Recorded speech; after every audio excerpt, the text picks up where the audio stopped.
Good morning. Welcome to our latest vlog at Kimmel Bay Church. Firstly, thank you to Hugh Williams for pulling a double shift this week and doing two of the vlogs. Well done, Hugh. And today, the title is The Strait and Narrow. Now that's a term that we used to use quite a lot in language, day-to-day language. Someone's been a bit wayward, so to speak, a bit off the rails, but now they're on the straight and narrow. I don't know why, you just don't seem to hear it much anymore, but there you go.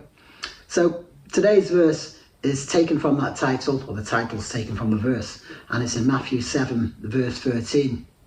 Jesus at the end of his long sermon on the Sermon on the Mount, and he says this: "Enter through the narrow gate, for wide is the gate, and broad is the road that leads to destruction, and many enter there.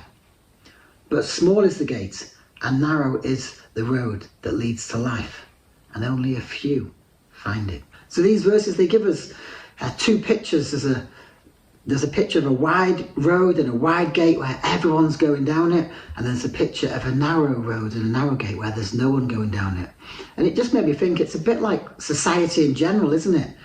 Where society in general, everyone's going in that direction and everyone's going that way, so it must be the right way. We should all follow them. But actually, Jesus says it's not the right way. It's actually the way that leads to destruction. That's not the right way. It's not the right thing to do, just to follow everybody else. And growing up, when I turned 18, 19, and you get your freedom when you're allowed to go to pubs and nightclubs, and it's what everyone's doing. So you naturally think it's the right thing to do. And I suppose these verses, they give us a picture of the whole world, so to speak. The whole world's going in one direction. The pubs, the clubs, they're all packed. But actually, especially in the UK, on a Sunday morning, the church attendance in the last 80 years since the Second World War has gone down so much. And to be honest, if it's not a Bible preaching church, that's probably a good thing that those churches have closed down. But it's such a sad state of affairs that all the young people growing up, even my age, that church attendance is low. I know KBC is quite full every week, which is brilliant, but it's not the right thing to follow the crowd. What did Jesus say? "But small is the gate and narrow the road that leads to life, and only a few find it." Jesus is encouraging the readers or the hearers of the Sermon on the Mount then, and he's encouraging those who read it now, that there's a better way to live our lives.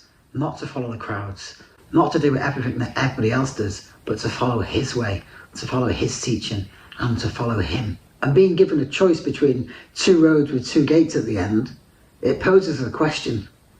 Are you in or are you out? Are you going to find eternal life at the end of your life? When it's your last day on earth and when you pass away, like mine, am I going to go to eternal life or destruction? Are you in or are you out? In the Gospel of John, we get a little story of Jesus, and he's saying to his 12 buddies, he says, "Guys, I'm going back to heaven, and I'm going to go and prepare a place for you. And then when I've done that, I'm going to come back and you'll be with us. You can come back with us." And then he says, "You know the way to the place where I'm going." And Thomas speaks up. Thomas is the guy that says the thing that everyone's thinking, but no one's got the guts to say it. He says, "We don't know where you're going or how can we get there?" And Jesus answers, he says, "I am the way." He says, "I'm the way, the truth, and the life. No man comes to the Father except through me." See, Jesus is saying it's not by the right way that we live. It's not by religion. It's not by good deeds. It's not by giving money away. It's not by helping the poor. It's not by anything that we can do that we can get to heaven. He says, "I'm the way." It's going through him. I love the fact that God made it really simple, in that Jesus paid the price on the cross. He rose from the grave, and he just says anyone who calls on his name by faith, trusts in him, can get to heaven. That's the only way it's made possible, not through a religion that man's made or man's put together, but because Jesus has come down and paid the price, and having a relationship with him, being born again by having God's Spirit inside us, that's the only way that we can get to heaven. I'm thankful that he made it easy, and easy for simple people to understand. Anyone who calls on his name will be saved. That's the way to eternal life, and that's the abundant life, and that's the narrow gate. It's narrow that only one person can fit through it, because Jesus said, I'm the gate as well, didn't he? But it's through him, because no man can come to heaven except through him.